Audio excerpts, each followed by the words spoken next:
జీవితం మొత్తానికి నరజన్మకి అత్యంత గొప్ప తిథి ఏది అంటే మహాశివరాత్రి. ప్రతీ నెల మాస శివరాత్రి వస్తుంది. దాన్ని మహత్శబ్దంతో పిలిచారు. మహాశబ్దంతో పిలవబడినటువంటి తిథులు మీకు కనపడవు. మహాశివరాత్రి అంటే ఇక ఇంతకన్నా నువ్వు ఉపాసన చేయడానికి తేలికైనటువంటి రోజు రాదు. అందుకే ఆ రోజు మీరు తెలిసి చెయ్యండి, తెలియక చెయ్యండి, కొన్ని కోట్ల రెట్ల ఫలితాన్ని భగవంతుడు అనుగ్రహించేస్తాడు. ఏదో ఎవరో శివరాత్రి ఏదో భగవంతుడి దగ్గరికి ఎడదాం ఇవన్నీ ఆలోచించలేదు. ఆయన ఆవు కట్టుకొయ్యి నుంచి పలుపు తప్పించుకు పరిగెత్తింది, ఆయన ఆవు కోసం పరిగెత్తాడు.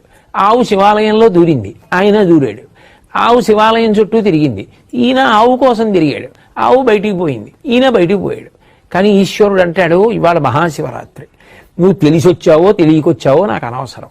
ఆవు కోసం వచ్చావో దూడ కోసం వచ్చావో నా చుట్టూ తిరిగావు కదా, నువ్వు ఇవాళ చేసిన ప్రదక్షిణాన్ని కోట్లతో హెచ్చించి నీకు ఫలితాన్ని ఇస్తున్నానంటాడు.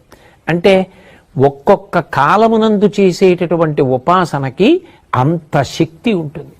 అయినప్పుడు ఇంత గొప్ప తిథి మనకి దగ్గరలో ఉన్నప్పుడు మనం దాని గురించి తెలుసుకుని సమాయత్తమై మనకి శరీరం ఎంతవరకు అనుమతిస్తే అంతవరకు, ఆరోగ్యం ఎంతవరకు అనుమతిస్తే అంతవరకు, మరీ ఛాందసత్వానికి పోకుండా, శక్తి ఉన్నప్పుడు చెయ్యగలిగినది విడిచిపెట్టకుండా సమతౌల్యాన్ని పాటిస్తూ మనసుని భగవంతుని యందు పెట్టడం అన్నది ప్రధానం చేసుకొని ఇంద్రియములతో కలిపి మనసుని మార్చి మార్చి భగవంతుని యందు పెట్టి ఆయన చేసిన ఉపకారములను స్మరించి మనం భగవంతుని యందు చేరిపోవడానికి నరజన్మ అనేటటువంటిది అత్యంత ప్రధానమైనది. కాబట్టి సద్వినియోగం చేసుకోవడానికి అపూర్వమైనటువంటి రోజు ఈ మహాశివరాత్రి.